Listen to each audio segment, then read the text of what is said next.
Well, today, the Indiana House has approved a proposal to limit vaccine mandates by private employers. State House reporter Kristen Eskow has been following the arguments all day and has reaction to the bill that's now headed to the state Senate. Kristen?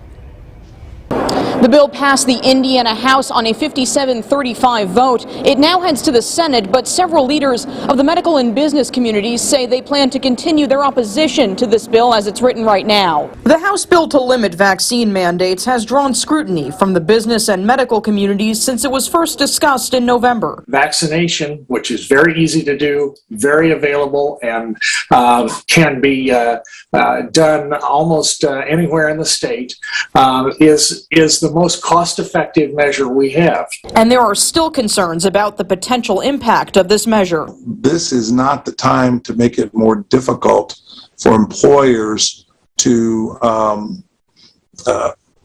determine their vaccination policy. The bill would require private employers who mandate the COVID-19 vaccine to allow employees to opt out if they agree to weekly testing.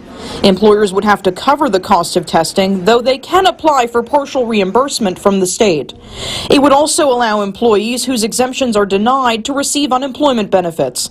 Last week, the U.S. Supreme Court struck down a federal vaccine mandate for companies with 100 or more employees. So that means the bill would have a bigger impact in Indiana if it becomes law. It will have broad implications for the state and, will affect the sweeping majority of Indiana employers. Attorney Grayson Harbor says employees at facilities that accept Medicare and Medicaid would still have to follow the federal mandate since the vaccine requirement for those healthcare workers was upheld. The Indiana law would likely be preempted by federal law in that case. Meanwhile, the Indiana Senate is working on its own bill that would meet the governor's requirements to end the public health emergency, but not include any of the provisions that would limit vaccine mandates. At the State House, Kristen Eskow, Fox 59 News.